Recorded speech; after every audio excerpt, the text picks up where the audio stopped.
For the first time in my poker career, I'm attempting something I've never done before. Make $10,000 while only playing low-stakes poker the entire year. In order to make it a true challenge, I only have a max of 250 hours to pull it off.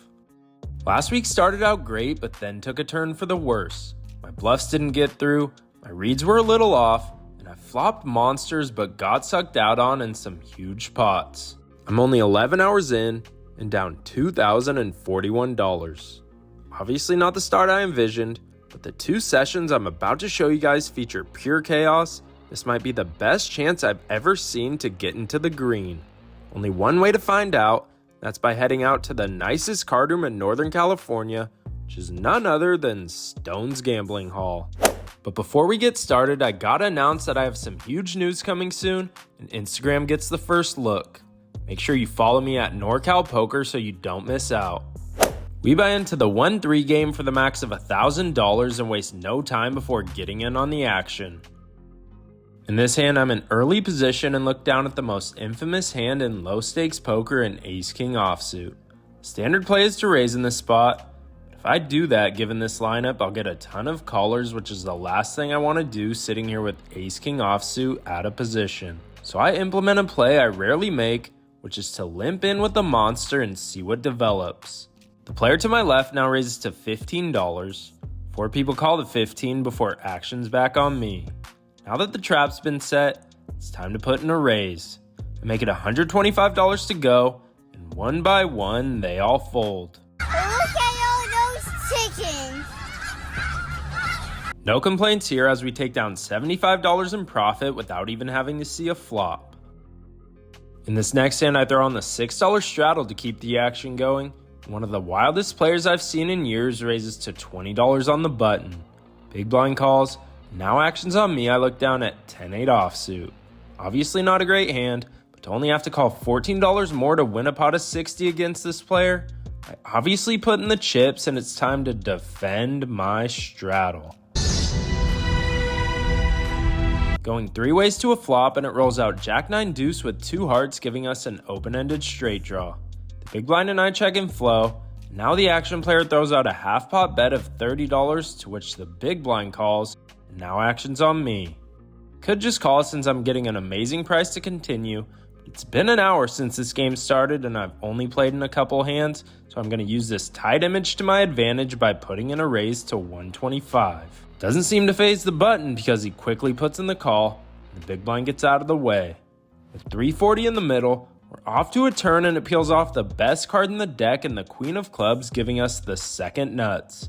With 2 flush draws available and a ton of 2-pair combos to get value from, I up the aggression with a bet of 225, but without much thought he lays it down.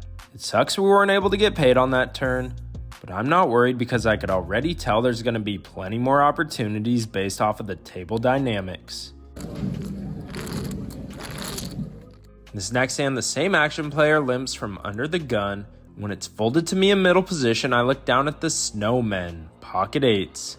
I size up to $30 and get 2 customers from the big blind and limper.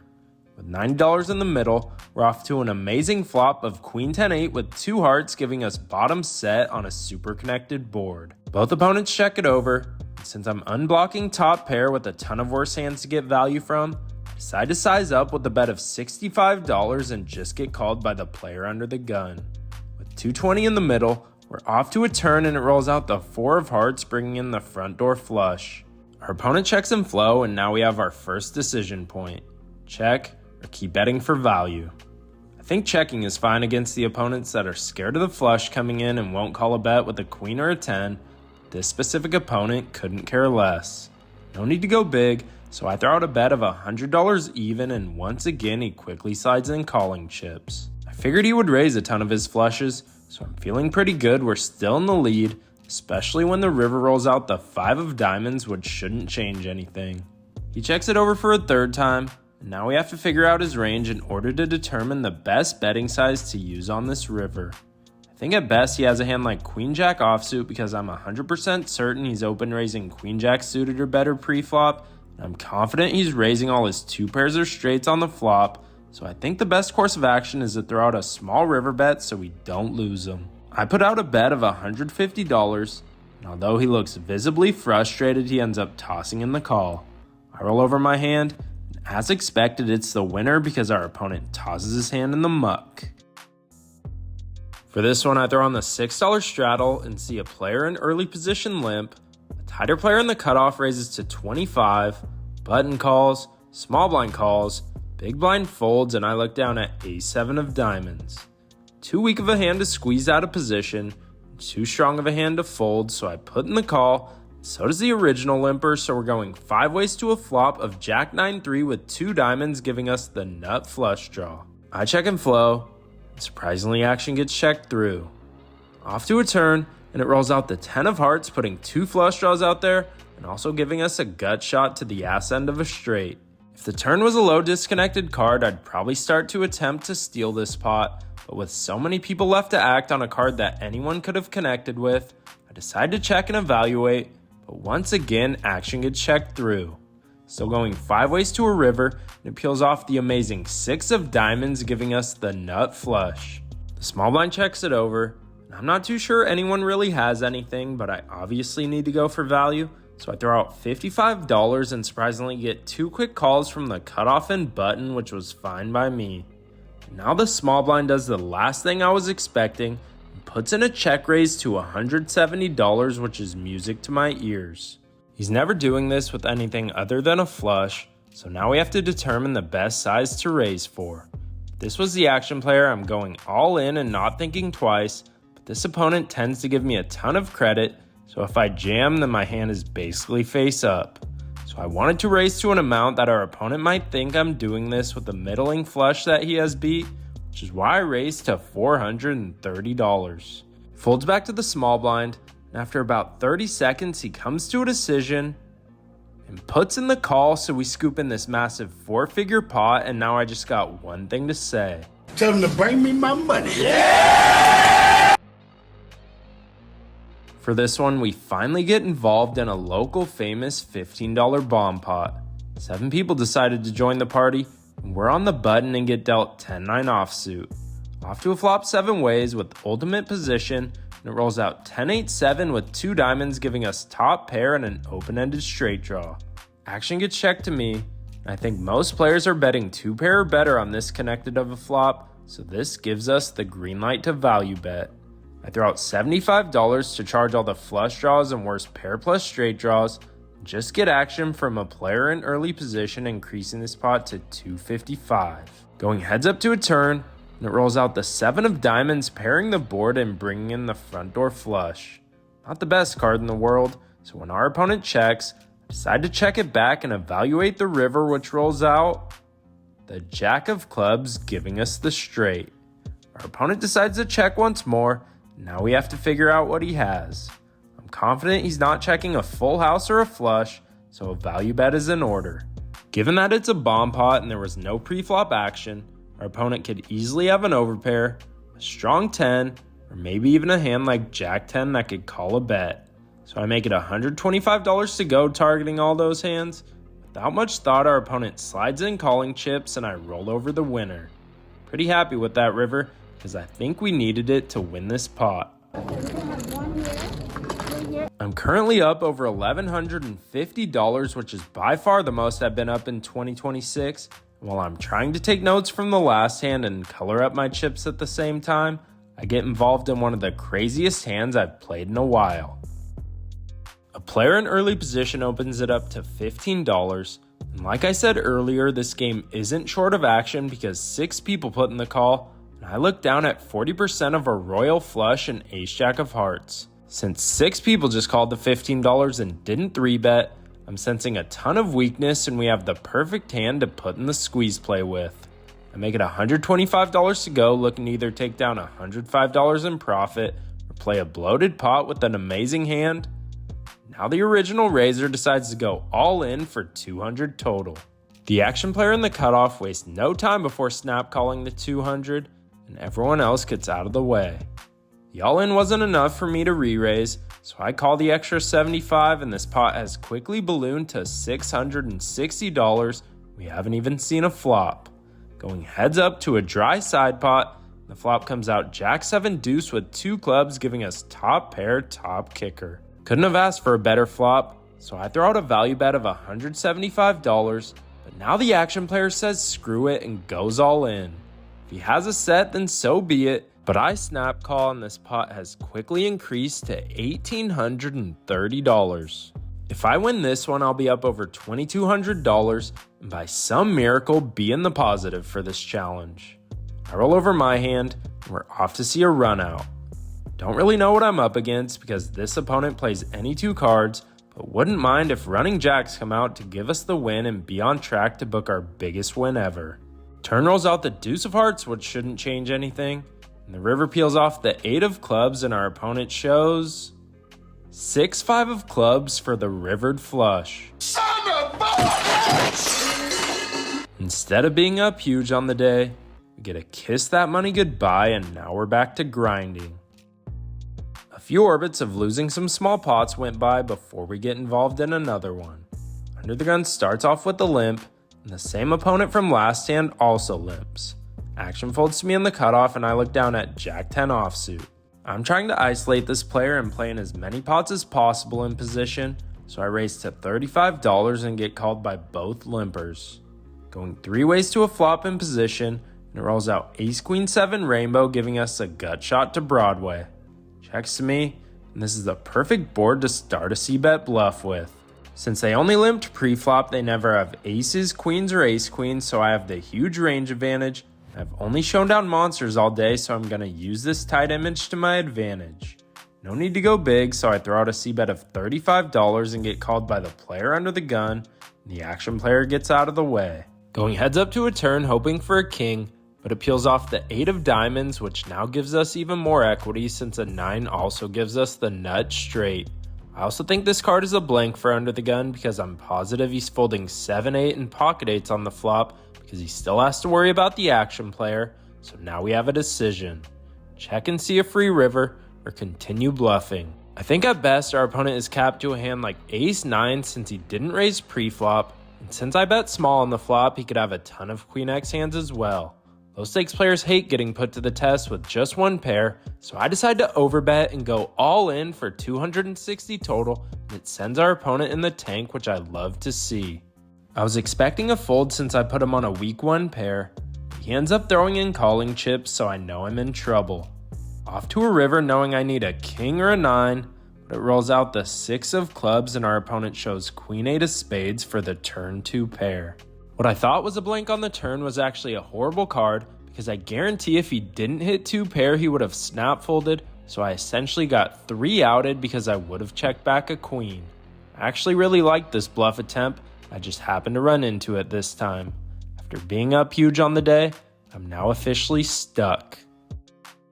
After losing that one, we're now down around $100 and looking to get back in the positive. They're on the $6 straddle and a player in early position calls. Cutoff, who's the same player we just doubled up, raises to $26. The action player in the button puts in the call. Folds to me, and now I look down at queen 8 of spades. Not the best hand, but I know if I call for $20 more, the player in early position who limped will also call, and I'm looking to get my money back, so I throw in calling chips, and as expected, the other player calls as well. With 105 in the middle, we're going 4 ways to an amazing flop of queen queen 10 with 2 hearts giving us trips. I start off with a check, and action gets checked around, so I'm pretty confident we're in the lead. Off to a turn, and it peels off the 9 of hearts, bringing in the front door flush, and making this board a lot more connected. I think there's plenty of hands to get value from that we're still ahead of, so I throw out a value bet of $50, and the player in early position goes all in for less. Everyone else gets out of the way, so I roll over my hand expecting to be in the lead. He shows Jack 8 of hearts for the straight flush, and I'm drawing dead. I knew someone having a flush was a possibility, but I thought I'd at least have 7 outs. The joke's on us today. River is irrelevant, and we lose another one to get us deeper in the hole. I luckily got a little back when I hit top pair with ace-8 of clubs in a multi-way pot. This session is nearing an end, and after everything that's happened, I'm just trying to grind my way back in the positive. I declared to the table that this was my last hand of the session, and I had exactly $914 in my stack, so I threw on a $14 straddle. Either I'm gonna walk away a loser, or battle to win this one and grind my way into the positive. The player in early position who beat us with the straight flush calls the $14.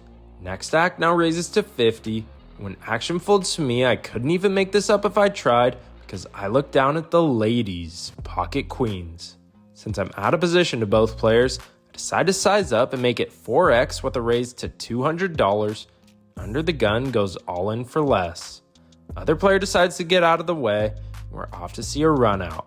If I win this one, then I'll be back in the positive, but if I lose, then I'll walk away heated.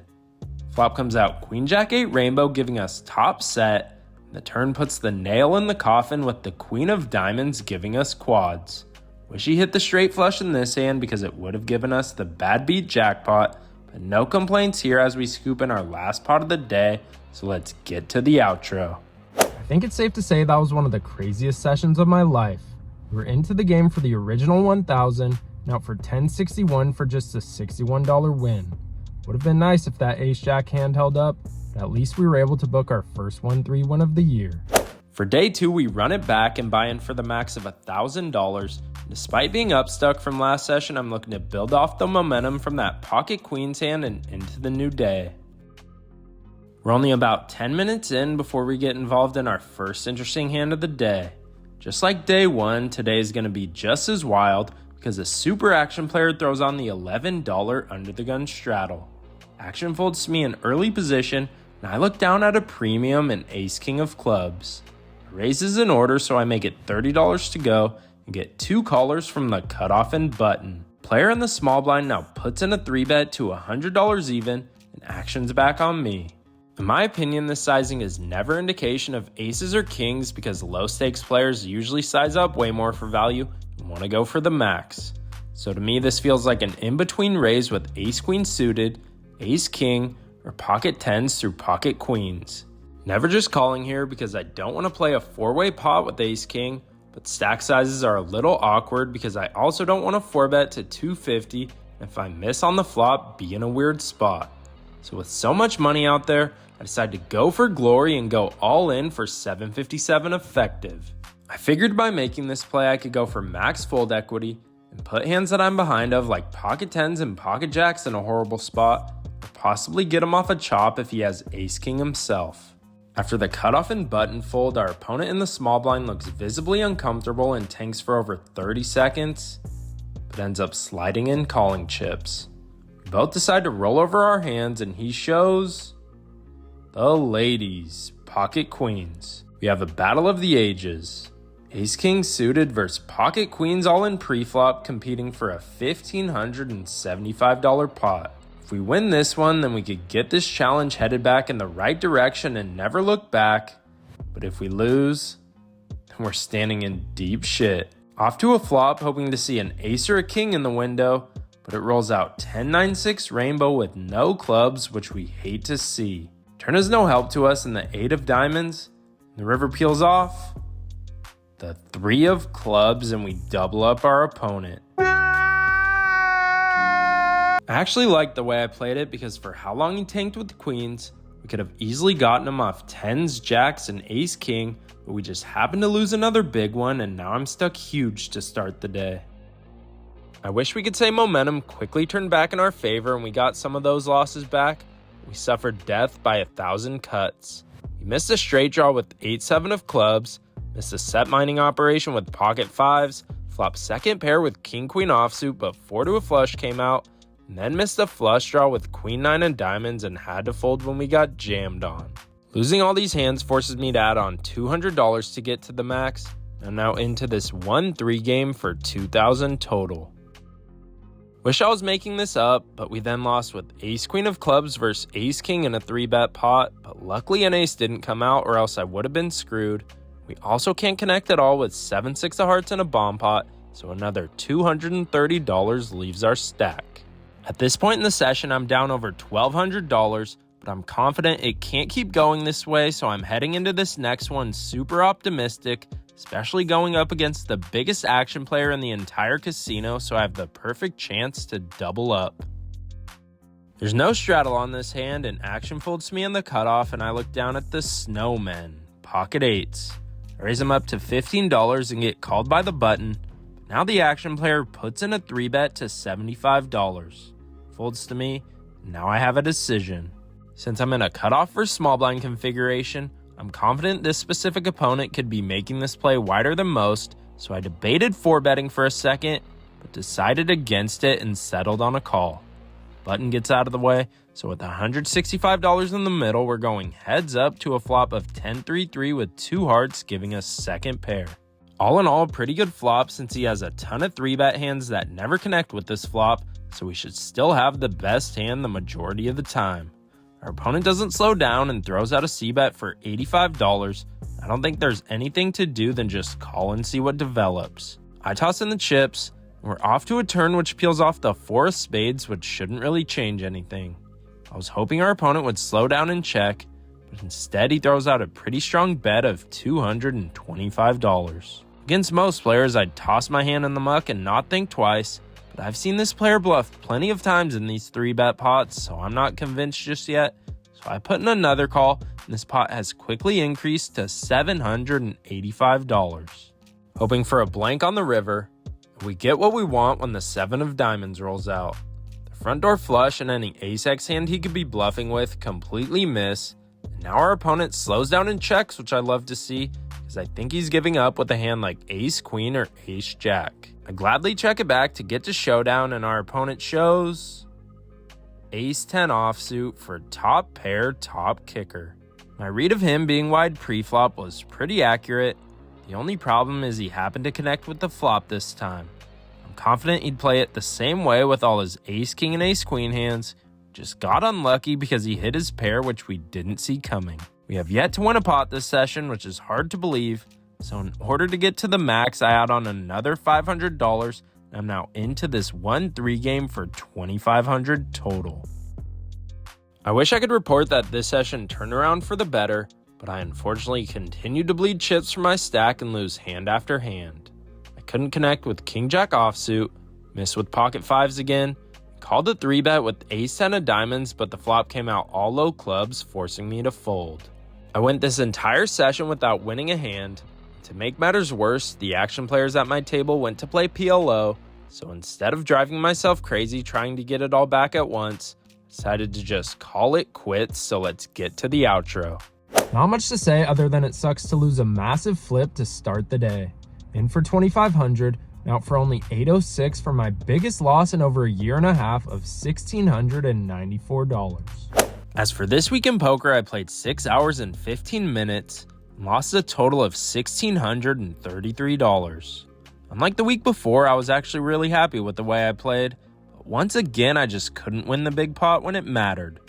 After adding in this week's results to the challenge, I've now played 17 hours and 15 minutes of live poker in 2026 and lost a total of $3,674. Obviously not the ideal start, but even Phil Ivey in his prime couldn't win money with the runouts I've been having, so stay tuned for next week's video to see if we can make any progress towards our goal. Thanks for watching, and as always, I hope you guys run good at the tables. I'd appreciate it if you could hit the subscribe button to help me reach my year-end goal of 50,000 subscribers.